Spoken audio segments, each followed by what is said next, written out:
Assalamu alaikum guys. So today my topic is validity and its types. So as you can see that here is my introduction, and I am going to define validity first of all, its definition, and then its introduction and its types. First of all, let's describe validity. Validity generally refers to how accurately a conclusion, measurement, or concept corresponds to what is being tested. Now, for example, whatever we are designing a lesson or a test or anything, so first of all, we need to check whether it is valid or not. As you can see, it's the second definition, validity refers to how well the results of a study measure and what they are intended to measure. Means validity means कि what we are going to measure और हम उसमें क्या measure करना चाहते हैं. So it's necessary कि we measure those things which we are going to accomplish the test, or you can say the test that we are going to make, it is necessary for us to be measured. Now here is the introduction, and here are some of the points that I am going to discussing in this presentation. So as you can see, there is 6 points, and my first point is content validity. Now as you can see, the first point of content validity is it refers to how accurately an assessment or measurement tools taps into various aspects of the specific construction in question. Now when we are going to make a test, so first of all we need to see that the questions that we are making, whether is valid or not, or it is valid to a content that what we have taught to our students, whether it is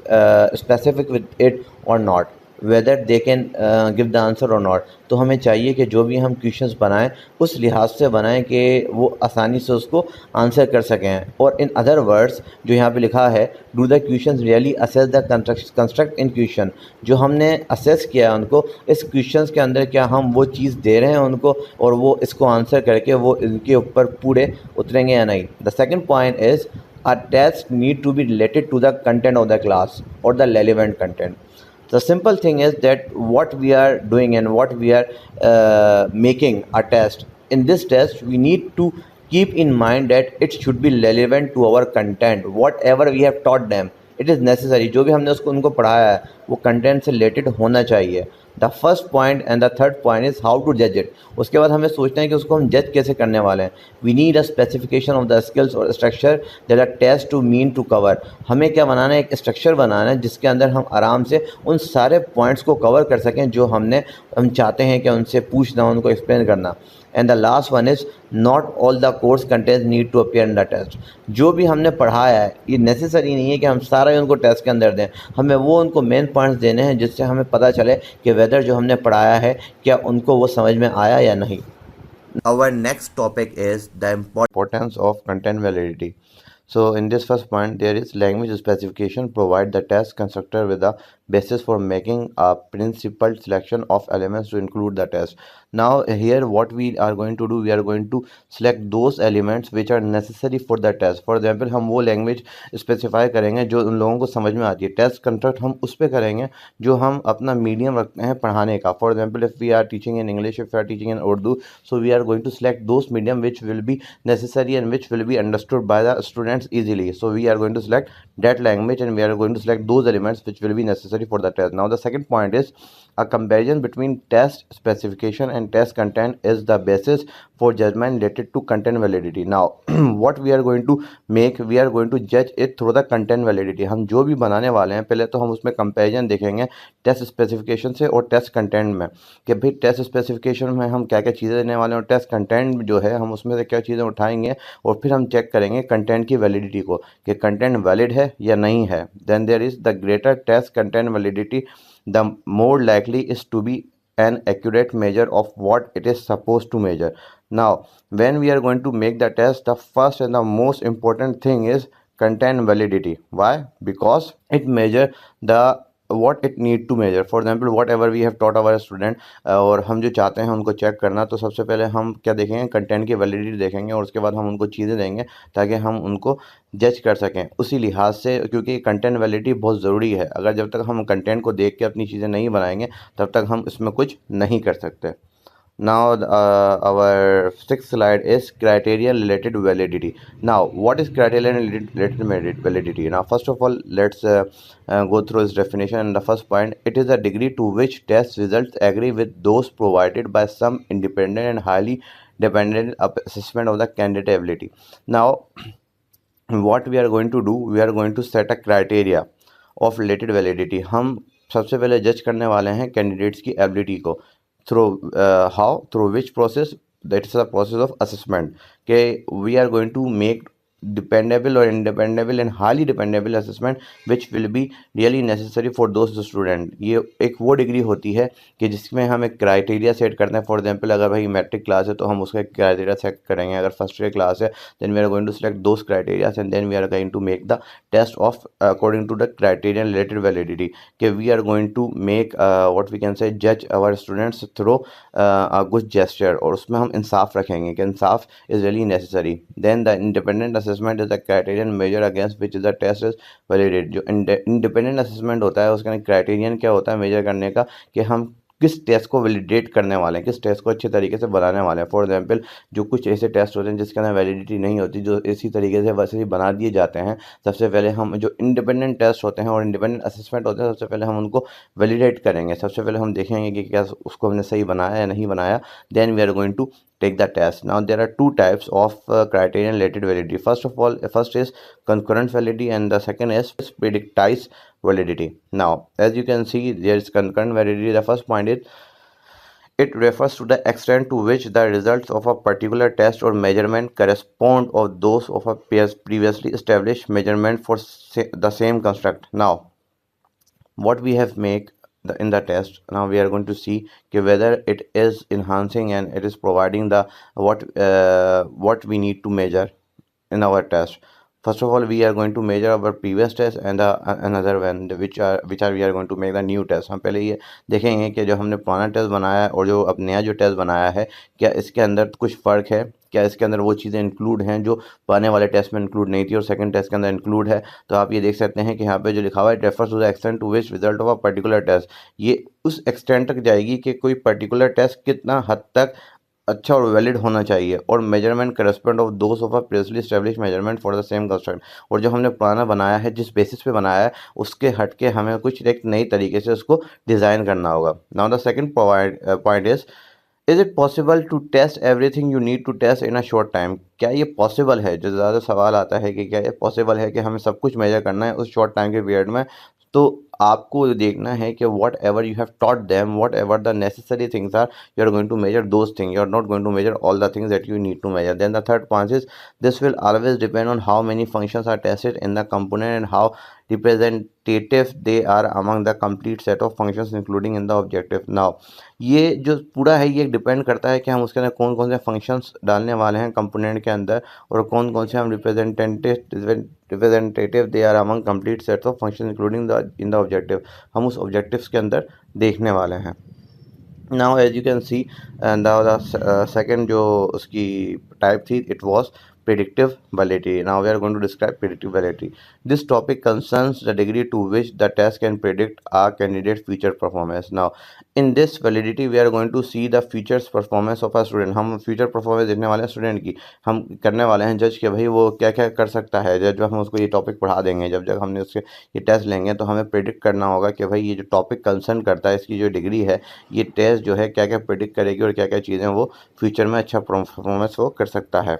Now the second point is how helpful it is to use final outcomes as a criterion measure when so many factors other than ability in English such as subject knowledge, intelligence, motivation, health and happiness will have contributed to every outcome. Now what we are going to see कि ये जो कितना helpful देता है हमारे final outcomes के अंदर. Criterion major मतलब एक जो होता है हम उसके कुछ फैक्टर्स रखते हैं जो हम देखते हैं. For example ability in English के उसकी एबिलिटी कितनी है और उसके अंदर अलग अलग जैसे पॉइंट आ जाता है. सब्जेक्ट नॉलेज, उसको सब्जेक्ट नॉलेज कितनी है, इंटेलिजेंस उसकी कितनी है, मोटिवेशन उसको हम कहाँ कहाँ से दे रहे हैं, हेल्थ और हैप्पीनेस उसकी कितनी है, उसके जो जितने भी कंट्रीब्यूटेड हैं वो आउटकम उसके बन जाएंगे. आउटकम उसके हम देखेंगे कि आउटकम कौन कौन से हैं. नाउ एग्जाम्पल प्लेसमेंट टेस्ट, हम क्या करते हैं, हम प्लेसमेंट टेस्ट रखते हैं. Now there is other forms of evidence for construct validity. Now as you can see कि कंस्ट्रक्ट वैलिडिटी की और भी फॉर्म्स होती हैं. जैसे कि पहला पॉइंट है we can not be sure that the items of the test are measuring what construct. Now first of all जो ये है कि हाँ पॉइंट है कि हम श्योर नहीं होते कि हम कौन कौन से आइटम्स जो टेस्ट के हैं मेजर करने वाले हैं और क्या मेजर करने वाले हैं। Construct validity, now construct validity means construct refers to any underlying ability that is hypothesize in a theory of language ability. जो ये कंस्ट्रक्ट है ये उन एबिलिटी को अंडरलाइन करता है और उनको कंस्ट्रक्ट करता है जो हम बनाते हैं थ्योरी के अंदर कि लैंग्वेज एबिलिटी के, कि भाई वो लैंग्वेज कौन कौन से इस्तेमाल कर सकता है, उसके अंदर वो क्या क्या चीज़ें वो कंस्ट्रक्ट हो सकती हैं और वो कितनी वैलिड होगी या नहीं होगी। For example then third point is it important to establish if distinct ability exist. मतलब ये इंपॉर्टेंट ये है कि क्या डिस्टिंक्ट एबिलिटी एग्जिस्ट करती है या नहीं करती उस स्टूडेंट के अंदर जो हमने, या जो भी है हम जो भी उसको डिज़ाइन कर रहे हैं, जो भी टेस्ट डिज़ाइन कर रहे हैं, क्या वो डिस्टिंक्ट है दूसरों से नहीं है। If they can be measured and if they are measured in a test, अगर वो मेजर कर लिया जाए किसी भी टेस्ट के अंदर, then we can say that is a valid test. Research is needed for evidence, और रिसर्च जो होगी इट इज़ नीडेड, ये बहुत ज़रूरी है एविडेंस के लिए कि हम जब देखेंगे रिसर्च करेंगे क्या उसको सिंधी आ गई स्टूडेंट को। For example if there is a student who is Urdu speaking, now we are giving him, we have taught him Sindhi and now we have asked him to give the test in Sindhi. If he did it and then we research on that topic, then we can be sure that he has done a great job. Now as you can see there are some sort of example कि another way of obtaining evidence, अगर हम evidence हासिल करना चाहते हैं सबूत और the construct validity, कि कंस्ट्रक्ट वैलिडिटी का क्या हुआ है of a test is to investigate what test takers actually do when they respond to an answer, कि टेस्ट टेकर क्या करते हैं जब वो किसी आंसर को देते हैं या फिर किसी सवाल को वो किसी सवाल को बयान करते हैं। Now there is two principal method, think aloud, आप उसके बारे में सोचें या कुछ बोलें, and and retrospection, and the second is retrospection. Now first of all as you can see test taker voice their thoughts as they respond to the item, मतलब जो टेस्ट टेकर होते हैं जब वो आइटम को किसी भी किसी क्वेश्चन को रिस्पॉन्ड करते हैं तो वो उसको लाउडली जो है क्लास के अंदर बताते हैं कि भाई आपको ऐसा ऐसा करना है, and you they give the instructions, and then as you can see they try to recollect what their thinking was as to they responded, और उसके बाद वो उस पर रिकलेक्ट करते हैं और सोचते हैं कि वो उस आइटम पे क्या क्या उनको समझाने वाले हैं और क्या क्या वो उस पर रिस्पॉन्ड करने वाले हैं। प्रॉब्लम जो होती है थिंक अलाउड के अंदर, the very voicing of thoughts में interfere with what would be the natural response of the item, जो एक डिफरेंट वॉइसिंग होती है, जैसे कि जो इस आइटम के बारे में सोच रहे होते हैं तो एक अलग अलग थिंकिंग आ रही होती है दिमाग में और वो इंटरफेयर कर रही होती है उस आंसर के अंदर जो वो आंसर ढूंढना चाहते हैं। तो that's why it's think aloud principle, there is a one problem कि there are interference of different voices in a mind and thoughts of it. Then there is the second problem, thoughts may be forgotten, और जो restoration होती है जब हम उसको recollect कर रहे होते हैं उस आइटम के बारे में कि भाई ये भी हो सकता है, ये भी हो सकता है, ये भी हो सकता है, कि क्या हो जाता है कि उन सारी थॉट्स फिर भी ऐसा ऐसा करके वो फॉरगॉट हो रही होती हैं। Validity in scoring. Now there is our 11th slide and it is validity in scoring. As you can see it is worth pointing out that if a test is to have validity, मतलब ये बहुत ज़रूरी है और इसको करना भी बहुत ज़रूरी है। व्हाट पॉइंटिंग आउट कि क्या ये वैलिड है या नहीं है। Not only the item must be valid, कि आइटम बस वैलिड नहीं होना चाहिए, also the way in which the responses are second must be valid, और जो हम रिस्पॉन्ड कर रहे हैं उन सेकंड्स उन स्कोर को जो हम स्कोर कर रहे हैं कि भाई इस बंदी की फर्स्ट पोजीशन आई, इसकी सेकंड थर्ड, वो भी वैलिड होनी चाहिए ताकि स्टूडेंट्स को ये ना लगे कि सर ने हमारे साथ भाई ज्यादती करी है या सर ने इंसाफ नहीं किया हमारे साथ, और जो भी हम करें वो सब वैलिड होना चाहिए ताकि हर कोई इत्मीनान से उस टेस्ट को स्कोर कर सके, and then they can give a good response on a test and they do a good performance of a test. If the test is mean to test one specific skill, अगर test major करता है एक specific skill को and while grading another one interferes with the scoring process, then the test is not valid.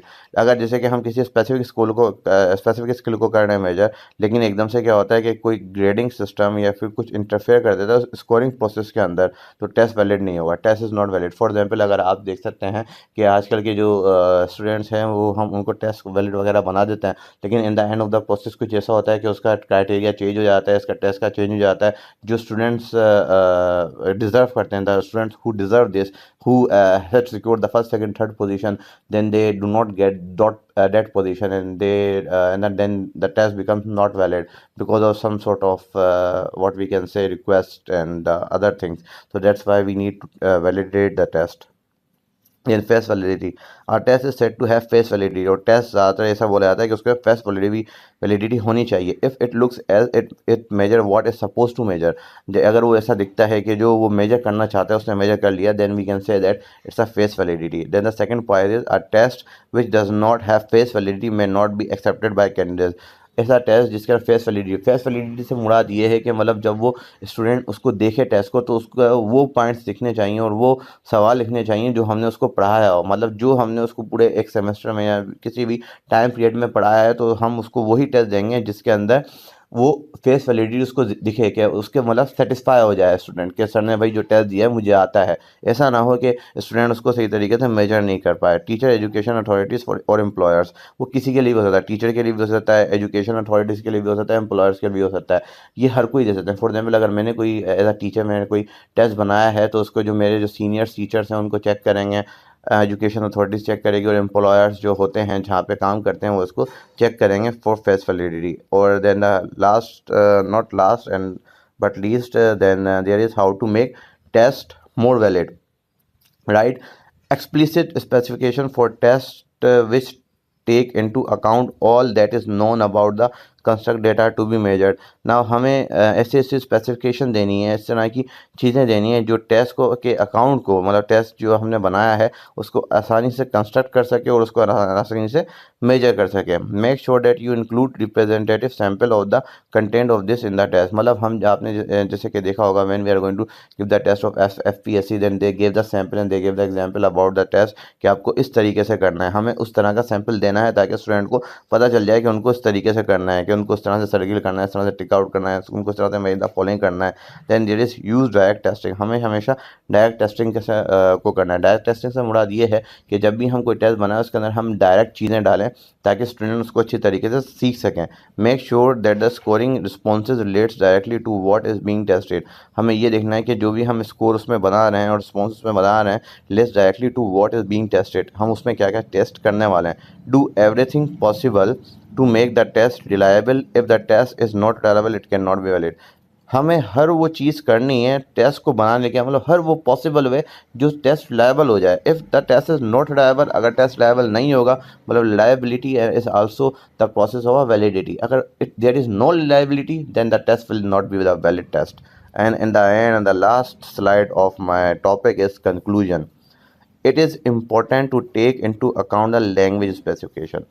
ये बहुत ज़रूरी है कि हम जो उसके अंदर टेस्ट बना रहे हैं लैंग्वेज को स्पेसिफाई करना है। स्टूडेंट्स को बता दें कि भाई for example when we give the test in our university then the teacher said to us that you can give the test in 3 languages, whether you can follow English, you can follow Urdu, or you can follow Sindhi. It's your choice. But they specified it is really necessary. If they do not specify the language, then we are not going to give the test easily because we will become double minded. हमें पता नहीं होगा कि हम किस language के अंदर test दें। बहुत से ऐसे स्टूडेंट होते हैं जिनको इंग्लिश नहीं आती और जिनको उर्दू नहीं आती, but they are good in Sindhi. So if they know कि वो किस लैंग्वेज के अंदर देने वाले हैं, then they will feel comfortable. And the last point of my presentation is it is necessary to do research to say that a test has content validity. ये बहुत ज़रूरी है उस पर रिसर्च करने के लिए कि टेस्ट के अंदर कंटेंट वैलिडिटी है, मतलब कंटेंट से जो हमने दिया है वो कंटेंट से वैलिड है। अगर वो कंटेंट से वैलिड नहीं होगा then we can not say that it is a valid test. Thank you so much. It is my end of the presentation. I hope you like it. If there is anything you want to add, so you can tell me. Thank you so much.